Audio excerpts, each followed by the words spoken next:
Bienvenue sur la cuisine de Mama Gisma. Aujourd'hui, on va préparer une recette de cake au chocolat. Classique, mais très très bon et indémodable.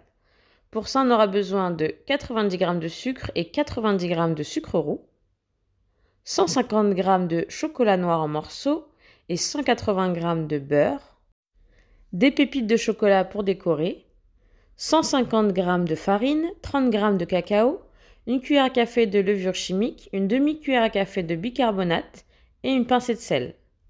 3 œufs, 75 g de crème fraîche épaisse ou fromage blanc, 2 cuillères à soupe de lait et une cuillère à café d'arôme vanille liquide. Dans une casserole, je commence par faire fondre le chocolat, le beurre et les sucres. Une fois que le mélange est fondu, je le laisse tiédir pour passer à la suite de la recette. Dans un saladier, je viens mélanger mes œufs avec le lait et l'arôme vanille. Je fouette rapidement. J'ajoute ensuite la crème fraîche épaisse.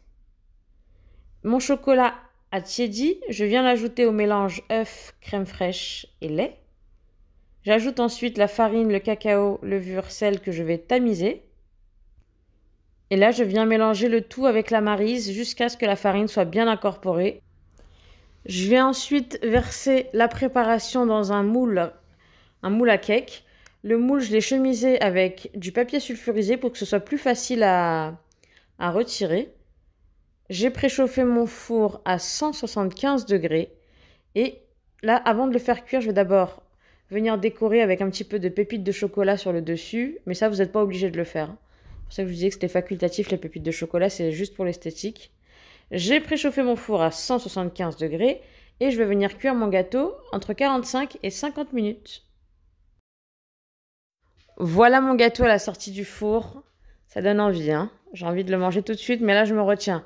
On va le laisser refroidir sur une grille.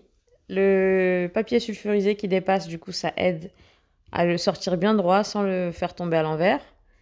Je le laisse sur une grille tiédir un petit peu et ça, c'est meilleur la veille. Donc, je vous conseille de l'envelopper dans du cellophane et de le laisser complètement refroidir au frigo ou à l'air libre, peu importe, température ambiante ou frigo, mais c'est meilleur la veille.